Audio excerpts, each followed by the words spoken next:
I didn't think twice about leaving the door unlocked. That's the part that keeps replaying in my head. Like if I could just go back and turn that one little lock, everything would have unfolded differently. But that's not how life works. It never hinges on one moment the way you want it to. It builds, quietly, through 1,000 small decisions you don't even notice at the time. It was late afternoon, one of those slow, heavy summer days where the air feels thick even inside the house. The AC was running but barely keeping up, and I remember peeling my blouse off the second I stepped into my bedroom, already feeling the sweat along my back. I had just gotten home from work, marketing firm downtown, nothing glamorous, and all I wanted was to change into something comfortable and pour a glass of wine. The house was supposed to be empty. That's what I told myself anyway. Mark had texted earlier saying he'd be working late again, third night in a row. I remember staring at that message longer than I should have, reading it over and over like there might be something hidden between the words. Late again, don't wait up. Simple, casual, like we were roommates instead of a married couple who used to not be able to keep their hands off each other. I tossed my phone onto the bed, kicked off my heels, and started unbuttoning my blouse without even closing the door. That's how normal it felt. That's how routine my life had become. Nothing unexpected ever happened in that house anymore. Until it did. I had just slipped my blouse off my shoulders when I heard footsteps in the hallway. At first, I froze, thinking maybe I imagined it. The house makes noises sometimes. Old wood, shifting air, pipes knocking. But this wasn't that. These were deliberate, steady steps, getting closer. My heart jumped into my throat. "Mark?" I called out instinctively, even though I knew he wasn't supposed to be home. No answer. The footsteps didn't stop. I turned toward the door just as it pushed open, and there he was. Ethan, Mark's younger brother. He stood there for a second, like he hadn't expected to actually see me, like he'd opened the door on instinct and then immediately realized what he'd walked into.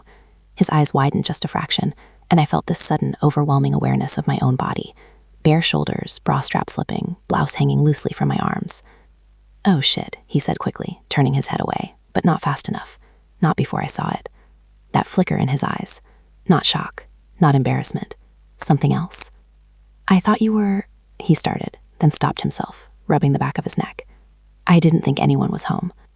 "You could have knocked," I said, sharper than I meant to. "I know, I'm sorry." He took a step back but didn't fully leave the doorway. Mark said I could stop by, grab some stuff from the garage.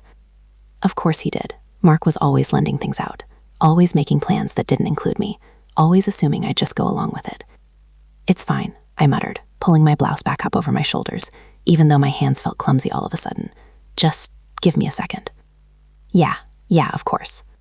But he didn't move right away. That was the first moment something felt off. Ethan and I had always gotten along. He was easygoing, a little sarcastic, the kind of guy who could walk into any room and make people feel comfortable. When Mark and I first started dating, Ethan was the one who made me feel like I was actually part of the family.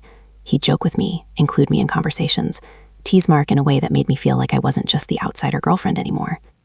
But over time, things changed. Or maybe I did. I don't exactly when I started noticing the way Ethan looked at me.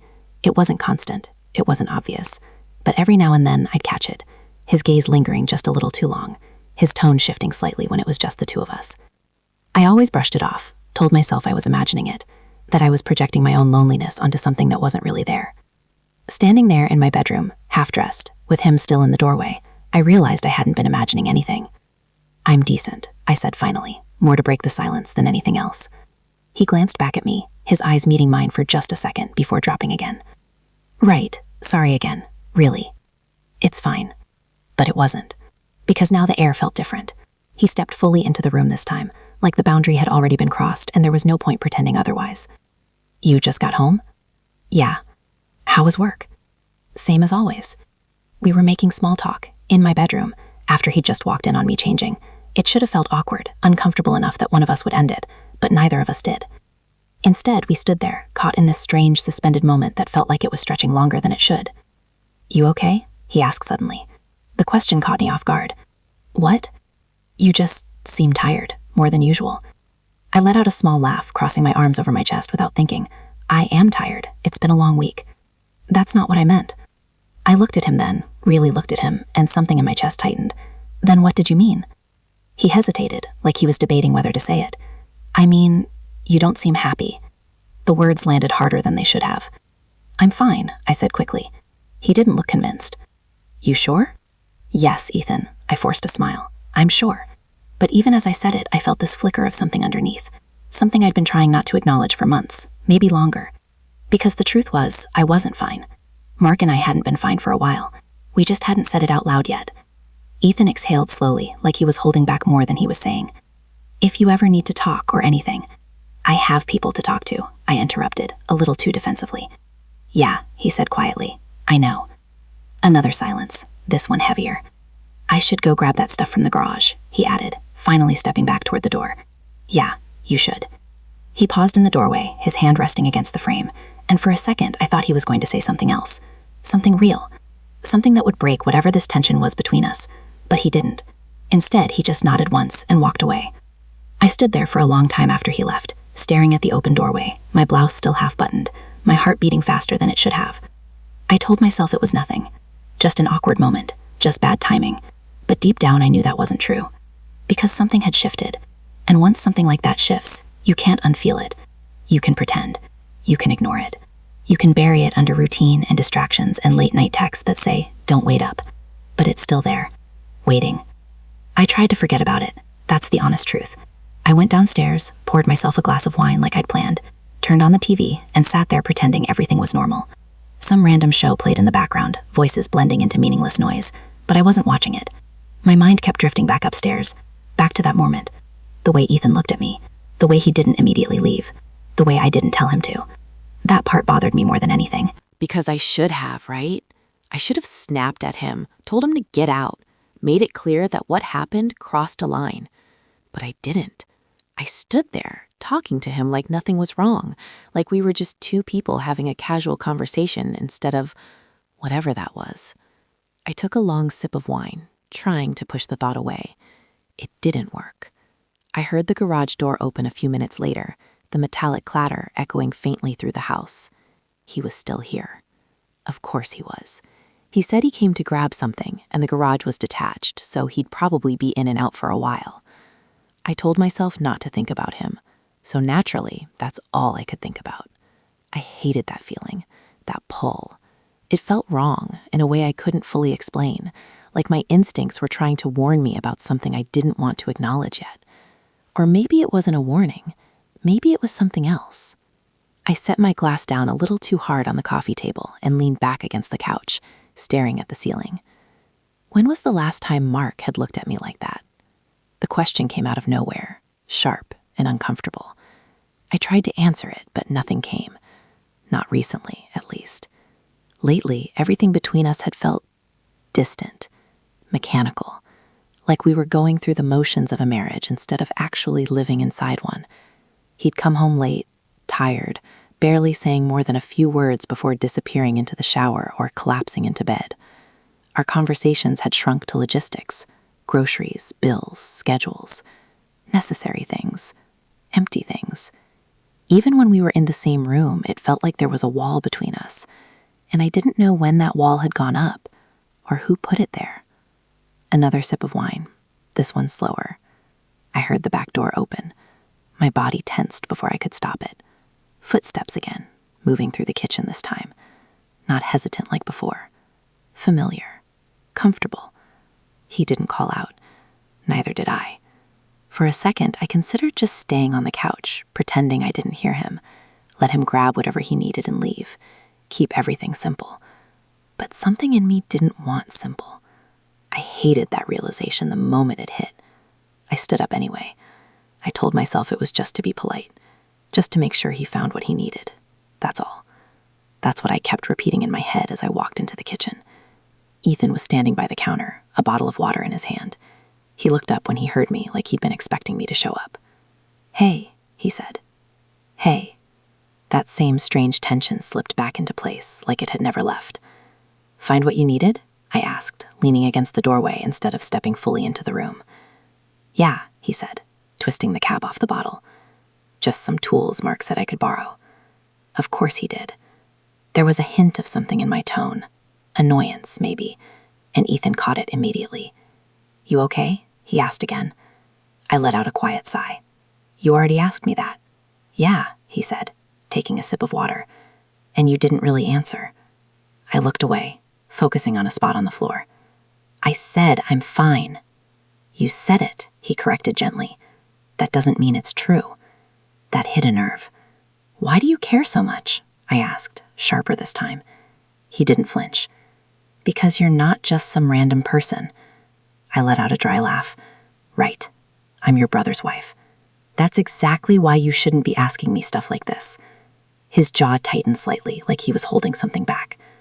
I'm asking because I see what's going on. My chest tightened. You don't know anything about what's going on. I know he's never home, Ethan said quietly. I know you look like you haven't slept properly in weeks. And I know that you didn't look surprised when I said you don't seem happy. I opened my mouth to argue, but nothing came out, because he wasn't wrong. And I hated that he could see it so clearly. You don't get to analyze my marriage, I said finally, my voice lower now, more controlled. I'm not analyzing it, he replied. I'm just noticing. That's not your place. Maybe not, he admitted, but someone should. That silence again. He set the water bottle down on the counter, his eyes still locked on mine. Does he even realize how checked out he is? Stop, I said quickly. I'm serious. I said stop. He exhaled, running a hand through his hair. I'm just saying. No, I cut him off, pushing myself away from the doorway.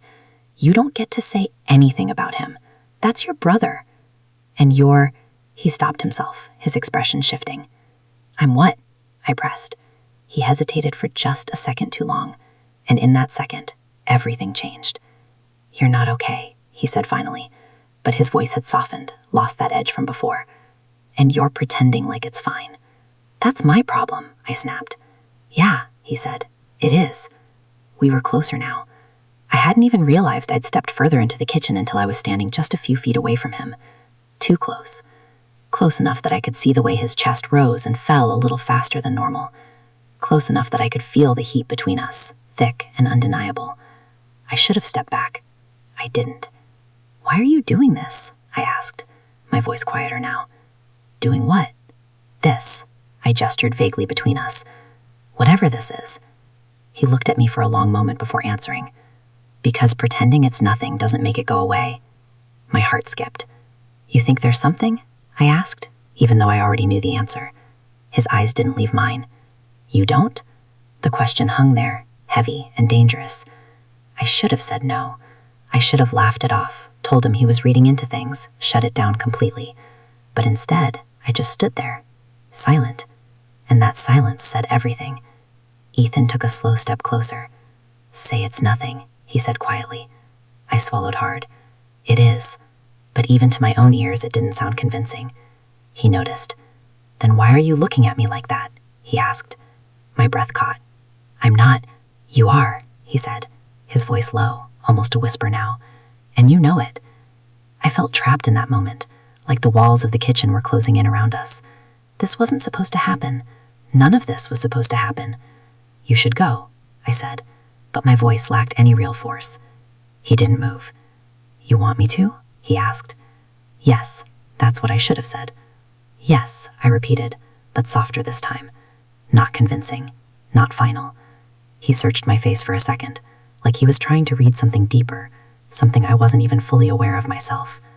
Then slowly, he nodded. Okay, he said, but he didn't leave right away. He stepped past me instead, close enough that his shoulder brushed lightly against mine.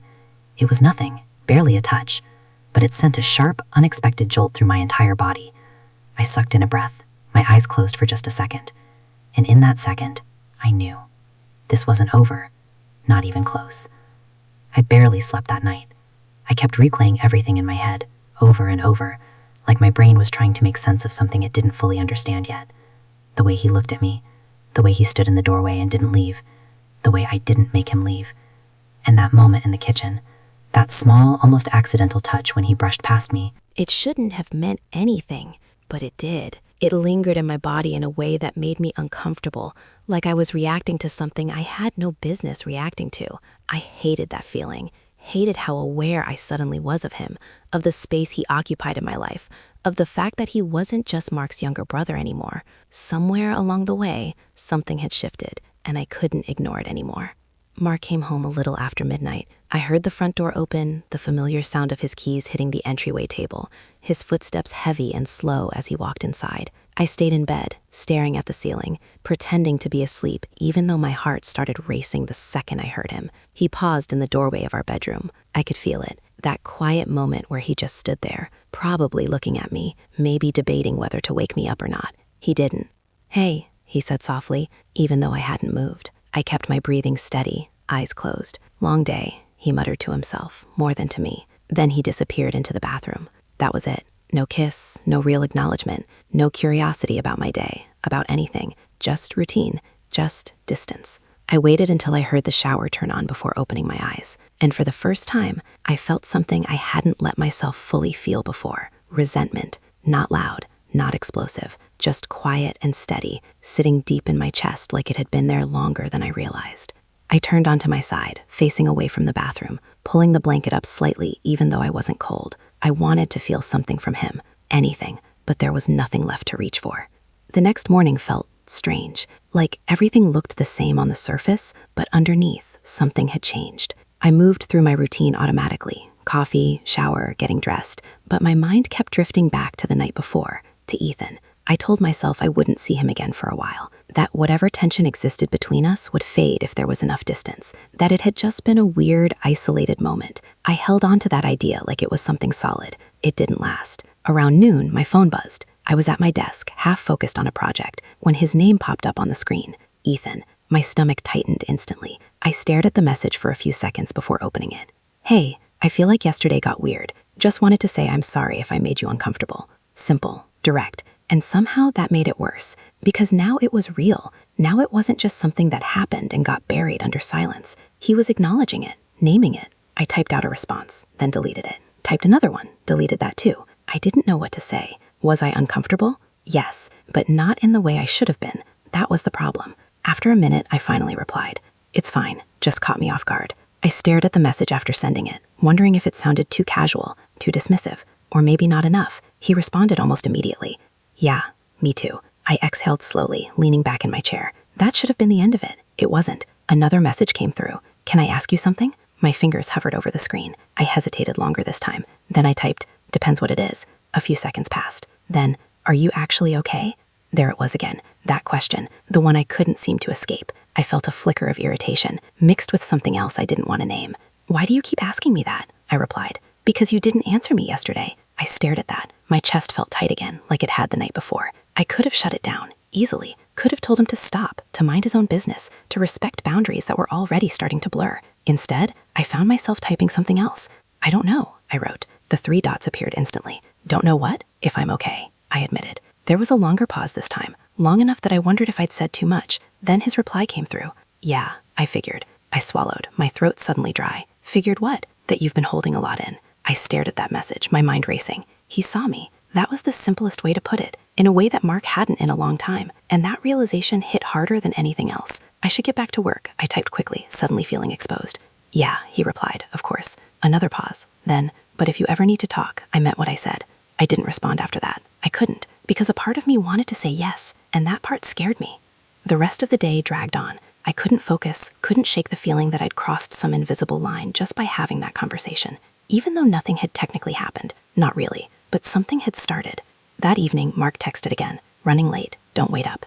Same message, same tone, like a broken record. I stared at it for a long time, my thumb hovering over the screen. Then, without fully thinking it through, I opened my messages with Ethan. I typed, deleted, typed again. This time I didn't overthink it. I might take you up on that. I hit send before I could stop myself. The moment the message went through, my heart started pounding. There it was, the line, crossed. The second I sent that message, I knew there was no going back to how things were before. It wasn't dramatic. There was no explosion, no immediate consequence, just a quiet, irreversible shift, like stepping onto a different path without fully realizing where it leads, only that you've already left the old one behind. My phone stayed in my hand, screen still lit, like I was waiting for it to take the decision back for me. It didn't. A few seconds later, it buzzed. "I'm here." That was it. No hesitation, no questions, no pretending like he didn't know exactly what I meant. I stared at those 2 words longer than I should have. I'm here. Not what's wrong, not are you sure? Just I'm here, available, present, ready. Everything Mark hadn't in months.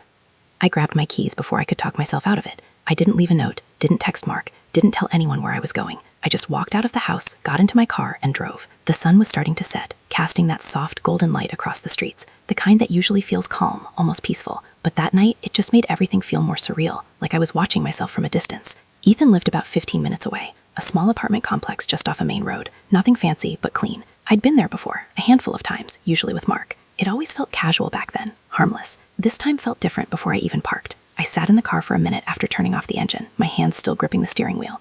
What am I doing? The question finally hit me, loud and unavoidable. This wasn't just talking. I knew that, and so did he. I could still leave. That thought lingered for a second. Then my phone buzzed again. I saw your car. My stomach dropped. Of course he did. I looked up, and there he was, standing on the small balcony outside his apartment, one hand resting on the railing, watching me, waiting. That was it. That moment. The last chance to turn around, to undo everything before it actually became something real. I didn't take it. I opened the car door and stepped out. The air felt cooler than it had earlier, a slight breeze cutting through the leftover heat of the day. I wrapped my arms around myself instinctively, not because I was cold, but because I felt exposed in a way I couldn't explain. Ethan didn't move from the balcony until I reached the bottom of the stairs. Then he disappeared inside. By the time I got to his door, it was already open. "Hey," he said. "Hey." We stood there for a second, just looking at each other, like neither of us knew how to start this. Or maybe we both knew exactly how it would end, and that's what made the beginning so hard. "You made it," he said, his voice quieter than usual. "Yeah." I stepped inside. The door closed behind me. That sound felt louder than it should have. Final. The apartment smelled faintly like coffee and something else. Clean laundry, maybe. It was neat, organized in a way that surprised me a little. Ethan had never seemed like the type to care that much about stuff like that.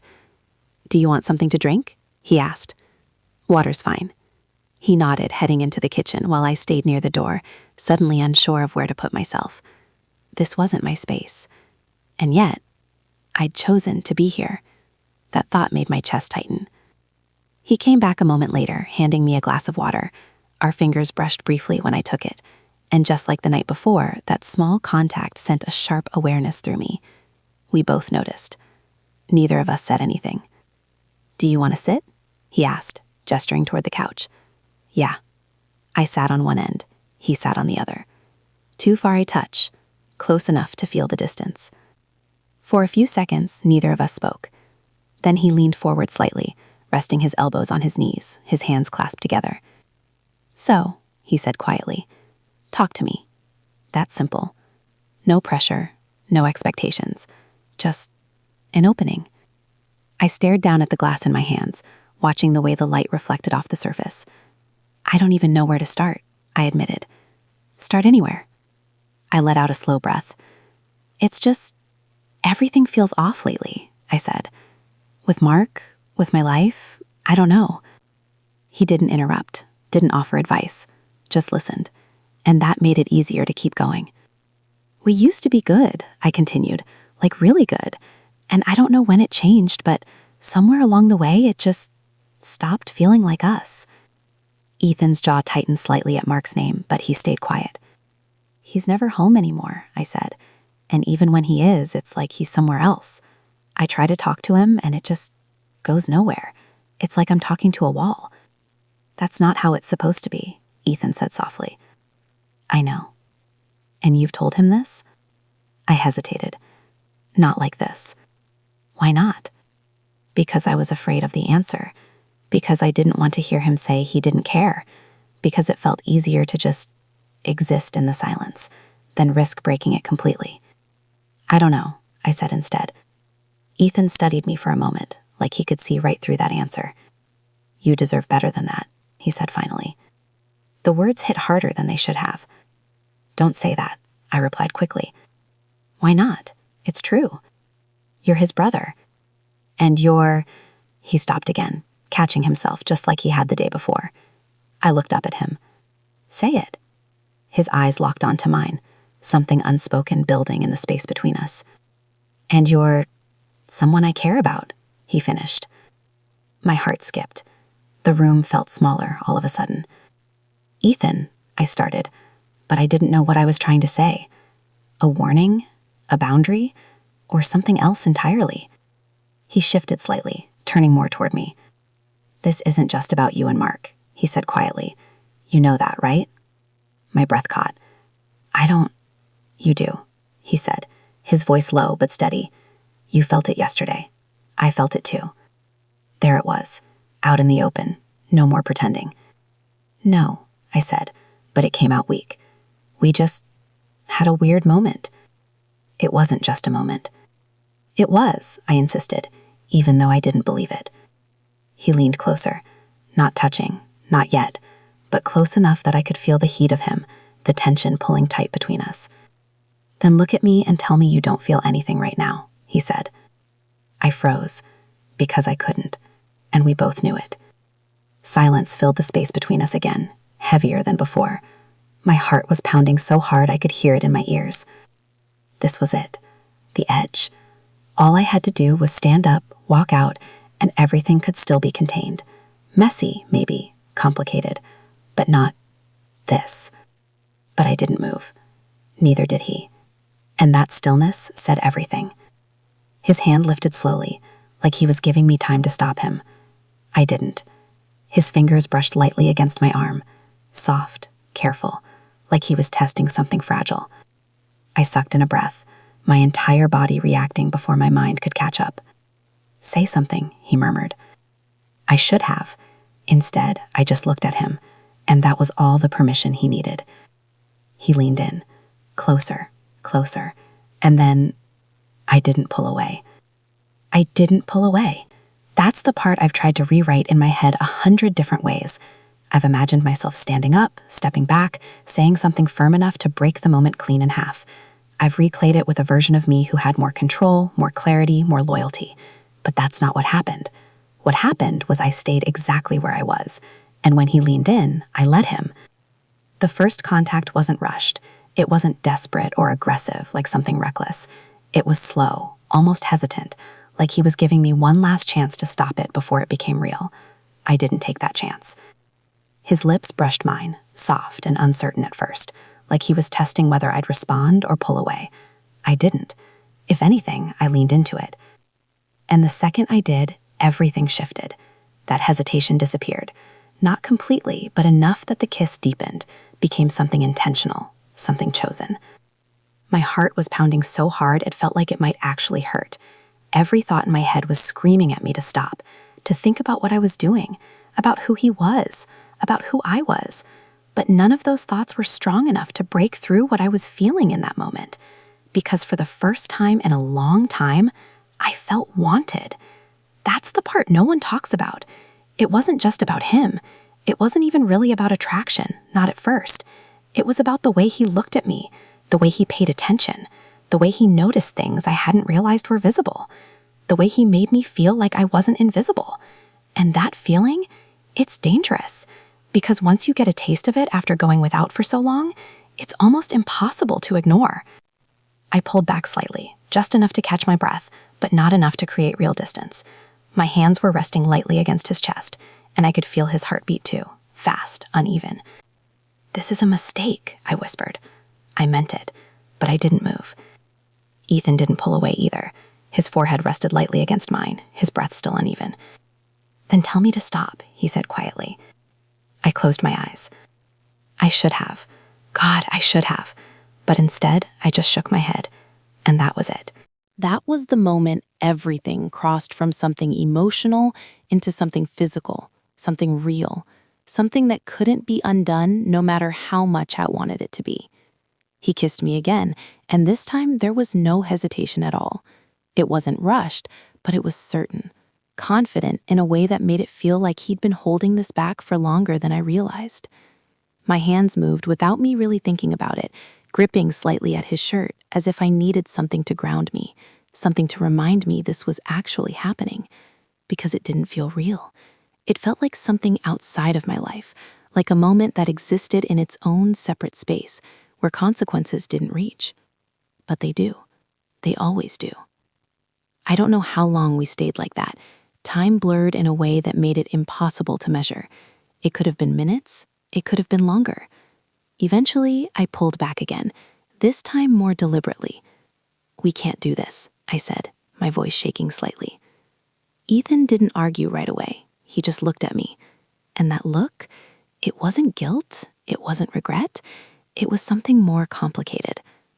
"I know," he said finally, but he didn't move away either. That was the problem. We both knew it was wrong, and neither of us was strong enough in that moment to actually stop it. I stood up suddenly, creating distance where there hadn't been any before. My heart was still racing, my thoughts finally starting to catch up to what had just happened. This can't happen again," I said, more firmly this time. I needed to hear myself say it. Ethan leaned back slightly on the couch, running a hand through his hair, exhaling slowly. "Okay." But it didn't sound convincing. Not from him, not from me. I grabbed my bag from the chair, avoiding his eyes now. "I should go." "Yeah," he said quietly. "You probably should." I moved toward the door, my steps quicker than before, like I needed to get out of that space before something pulled me back again. My hand was on the handle when his voice stopped me. "This doesn't just go away, you know." I froze, didn't turn around. "I know," I said softly, because that was the truth. It didn't. Not after that. Not after crossing that line. I left without looking back. The drive home felt longer than it should have. Every red light felt like it lasted forever, every second giving my mind more time to spiral. What did I just do? The question hit me over and over again. There wasn't a version of this where I came out clean. No matter how I tried to justify it, no matter how I framed it in my head, the reality was simple. I had just kissed my husband's brother. And worse than that, I wanted to do it again. That realization made my stomach twist. When I got home, the house was dark. Mark wasn't back yet. Of course he wasn't. I stepped inside, closing the door quietly behind me, like I was sneaking into my own life. Everything looked the same. The couch, the kitchen, the hallway leading to our bedroom. Normal, unchanged. But I wasn't. I walked upstairs slowly, each step feeling heavier than the last. When I got to the bedroom, I stopped in the doorway. This was where it started, where Ethan had walked in, where everything had shifted. I stepped inside, my chest tight, my mind racing, and that's when I saw it. Something on the bed, something that hadn't been there when I left. My stomach dropped instantly. I moved closer, my heart starting to pound again, but this time for a completely different reason. It was Mark's phone, left behind, unlocked, and lighting up with a new message. I stared at the screen, my breath catching as the notification expanded. A name I didn't recognize, and a message that made everything inside me go cold. "Last night was amazing. I can't stop thinking about you."